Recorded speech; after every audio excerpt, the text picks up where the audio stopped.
Hello viewers, আমরা আজকে রয়েছি বাগবাজার কাশী মিত্তর ঘাটে। আপনারা দেখতে পাচ্ছেন আজকে নতুন একটা জায়গাতে আমরা উপস্থিত হয়েছি। এখানে আমরা বাগবাজার গঙ্গার ঘাটে লঞ্চের সামনে রয়েছি। সামনেই গঙ্গা নদী বয়ে যাচ্ছে। কেউ যদি আলাদা করে মনে করেন যে একটা দিন আমরা সবাই একটু নীরবে একটা ঠান্ডা শীতল জায়গায় একটু শান্তির খোঁজে যাব, তো অবশ্যই এই সুন্দর জায়গাটা আপনারা একবার পরখ করে দেখতে পারেন।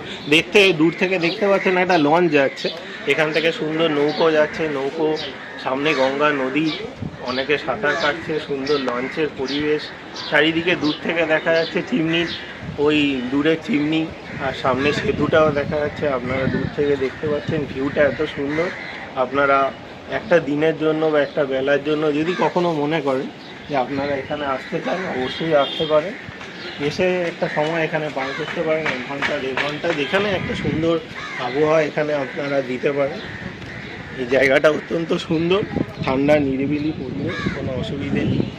সুন্দর গাছপালা রয়েছে, চারিদিকে পরিবেশ রয়েছে, একটা আলাদা পরিবেশ, মনোরম।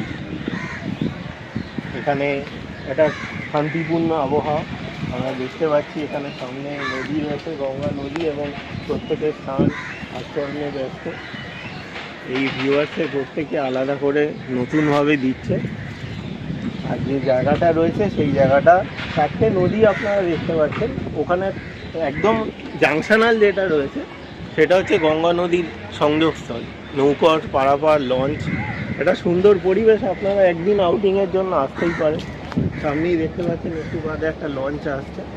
একটা আলাদা আবহাওয়া, গরমকালে যদি সুন্দর একটা আবহাওয়া চান তাহলে এর থেকে ভালো পরিবেশটা আমার মনে হয় না। একদিন আপনারা একটু আউটিং করে আসতেই পারেন, অবশ্যই আসবেন। আর চ্যানেলটি যদি ভালো লেগে থাকে অবশ্যই আমাকে লাইক করবেন। আর আমার সাথে আমার ভাই রয়েছে, ভাই এসছে, আমার ভাই এসছে, আমি এসছি, আমরা সকলে এই ব্লগটা করেছি। চ্যানেলটিকে যদি ভালো লেগে থাকে তবে চ্যানেলটি লাইক, শেয়ার আর সাবস্ক্রাইব করে দেবেন, এবং অবশ্যই আমাকে কমেন্ট বক্সে লিখে পাঠাবেন আপনার এই অভিজ্ঞতাটা কেমন লাগে।